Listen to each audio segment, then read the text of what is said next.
Hello. Welcome to our channel. First of all, sign up and leave your like.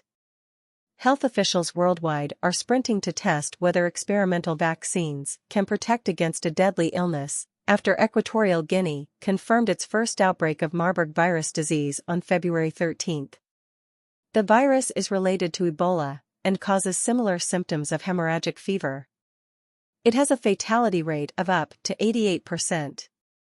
The World Health Organization, WHO, in Geneva, Switzerland, convened an urgent meeting yesterday to discuss the feasibility of testing Marburg vaccines that are in various stages of development.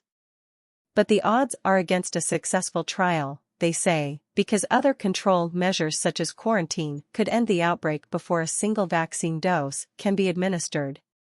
I cannot emphasize enough the need for speed, said John Edmonds, an epidemiologist at the London School of Hygiene and Tropical Medicine, at the WHO meeting.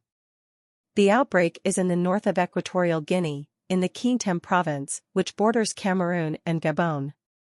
It has been linked to 9 deaths among 25 suspected cases, with the first known case dating to early January. This makes it larger than many of the 16 Marburg outbreaks that have previously been detected, Edmonds tells Nature. Outbreaks have tended to be small and finish relatively quickly after effective interventions have been put in place. The exceptions are a 1998 to 2000 outbreak in the Democratic Republic of the Congo that was linked to 154 cases and 128 deaths, and a 2004-05 epidemic in Angola that caused 227 deaths among 252 reported cases. Challenging logistics. At this week's WHO meeting, officials discussed the practicalities of testing Marburg virus vaccines in Equatorial Guinea. All the leading contenders are viral vector vaccines, similar to the COVID-19 vaccine developed by AstraZeneca and the University of Oxford, UK.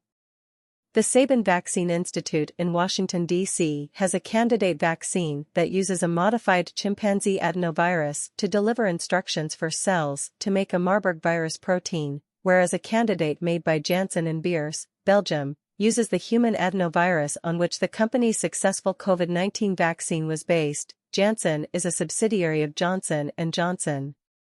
Candidates from Public Health Vaccines, PHV, in Cambridge, Massachusetts, the International AIDS Vaccine Initiative, IAIVI, in New York City and Oro Vaccines in Pearl River, New York, are based on weakened forms of vesicular stomatitis virus, the vector that is used in the first approved Ebola vaccine. None of the vaccines is available in large quantities, developers said at the meeting. Availability ranges from a few hundred doses in the case of the Sabin and PHV vaccines to a few thousand for Janssen's candidate. IAVI has no available doses of its vaccine, which is being co-developed with U.S. pharma giant Merck. Only the Janssen and Sabin vaccines have been tested in humans, in early-stage trials in the United States. Monkey studies suggest that all the leading candidates offer strong protection against Marburg virus disease.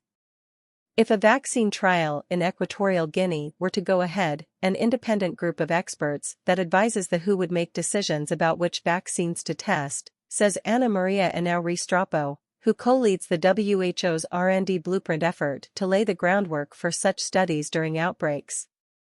Any trial would also require the permission and involvement of Equatorial Guinea's government. Even if a trial can get off the ground, it's unlikely that enough cases will develop before the current outbreak comes under control for researchers to determine conclusively whether any vaccine is effective or not, Edmonds says. It's a double-edged sword, isn't it? It's good news for public health and the people of Equatorial Guinea, but perhaps bad news for science.